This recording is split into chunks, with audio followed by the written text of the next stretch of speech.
महाभारत के युद्ध में द्रोणाचार्य और उनके पुत्र अश्वत्थामा ने पांडवों की सेना में कोहराम मचा दिया था।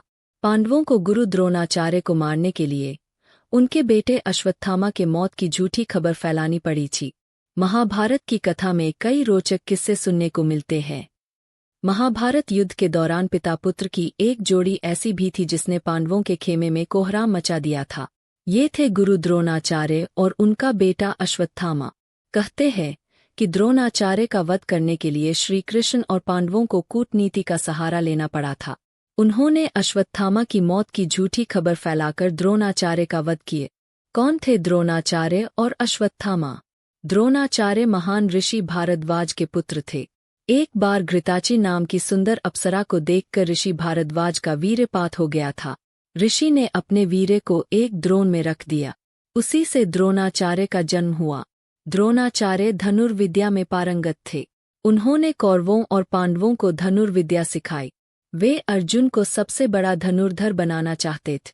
अश्वत्थामा गुरु द्रोणाचार्य का पुत्र था। कहा जाता है कि एक बार द्रोणाचार्य और उनकी पत्नी कृपि ने हिमालय में जाकर शिवजी की तपस्या की। शिवजी ने उनकी तपस्या से खुश होकर पुत्र प्राप्ति का वरदान दिया और फिर अश्वत्थामा का जन्म हुआ। अश्वत्थामा अपने पिता की तरह शास्त्र और शस्त्र विद्या में पारंगत था। वैसे तो द्रोणाचार्य कौरव और पांडव दोनों के गुरु थे, मगर महाभारत युद्ध में उन्होंने हस्तिनापुर के सिंहासन का पक्ष लेते हुए कौरवों की तरफ से लड़ाई की। उन्होंने युद्ध में कई बार कौरवों की सेना का नेतृत्व भी किया। द्रोणाचार्य और अश्वत्थामा ने मिलकर पांडवों की सेना में कोहराम मचाए। उन्होंने पांडवों के कई महान योद्धाओं को हराया। महाभारत काल में चंद लोगों को ही चक्रव्यूह की रचना और उसे भेदना आता था। द्रोणाचार्य उनमें से एक थे। दुर्योधन के कहने पर द्रोणाचार्य ने ही युद्ध में चक्रव्यूह की रचना की। ये चक्रव्यूह युधिष्ठिर को फंसाने के लिए रचा गया था, मगर इसमें अभिमन्यु फंस गया और कौरवों ने उसका वध कर दिए। पौराणिक मान्यताओं के अनुसार द्रोणाचार्य का वध करने के लिए पांडवों को छल का सहारा लेना पड़ा। श्री कृष्ण के कहने पर युधिष्ठिर ने अपने अश्वत्थामा नाम के हाथी को मार गिराया। फिर खबर फैला दी कि अश्वत्थामा का वध हो गया है। द्रोणाचार्य को लगा कि उनका पुत्र अश्वत्थामा नहीं रहा। उन्होंने तुरंत अपने सभी अस्त्र शस्त्र त्याग दिए। इस मौके का फायदा उठाकर धृष्टद्युम्न ने द्रोणाचार्य का सिर काटकर उनका वध कर दिया।